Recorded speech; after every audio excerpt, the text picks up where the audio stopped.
Some people, they don't react to conversations. They calculate them.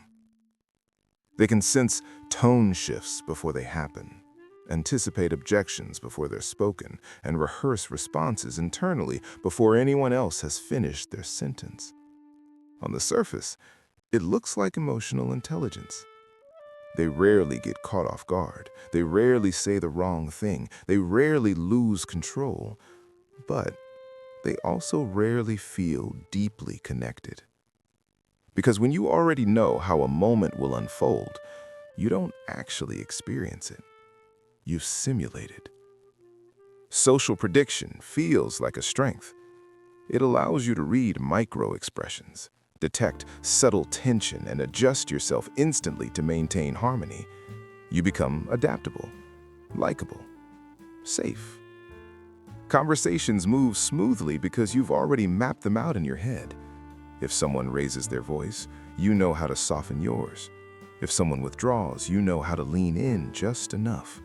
You tell yourself you're just being prepared. But preparation slowly becomes pre-scripted existence. Instead of being present, you are running mental forecasts. Instead of listening, you are calculating.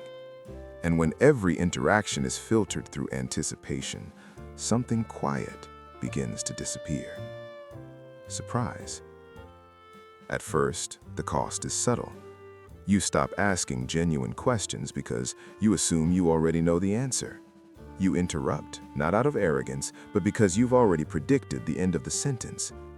Emotional moments feel less intense because you've pre-lived them in your head. You're not relating to people anymore. You're relating to projections of them. Prediction becomes a form of identity armor. If you can see what's coming, you won't be embarrassed. If you can anticipate rejection, it won't sting as much. If you can manage outcomes, you won't look foolish. But in protecting yourself from discomfort, you also protect yourself from intimacy. You cannot truly experience someone you have already concluded. Eventually, a deeper realization surfaces.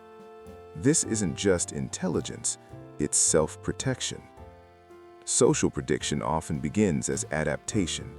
Maybe there was a time when unpredictability meant emotional instability. Maybe you learned that being one step ahead kept you safe from criticism or misunderstanding. So you became hyper-attuned, hyper-aware, always scanning. But beneath that skill is a quieter truth. You don't fully trust yourself to survive uncertainty. You don't just distrust others, you distrust what might happen if you aren't prepared. And so, you stay in control. The psychological reversal comes when you choose not to predict, just settle. You allow a pause in conversation without filling it. You ask a question without rehearsing the response. You let someone surprise you. The silence feels unsafe at first. There's a flicker of vulnerability. What if you misread this? What if you say the wrong thing? But then something unexpected happens. Nothing collapses. No humiliation arrives. Instead, the other person responds in a way you couldn't have fully simulated. There's warmth, imperfection, spontaneity, and in that unpredictability, there is connection. The hidden cost of social prediction was never social failure. It was emotional distance. Control created stability, but uncertainty creates depth. When you constantly calculate, you remain untouched. When you allow unpredictability, you become present. Prediction can still exist. It's a useful skill. But when it becomes unconscious defense, it replaces authenticity with strategy. And over time, strategy is lonely. The moment you stop predicting others, you finally start meeting yourself.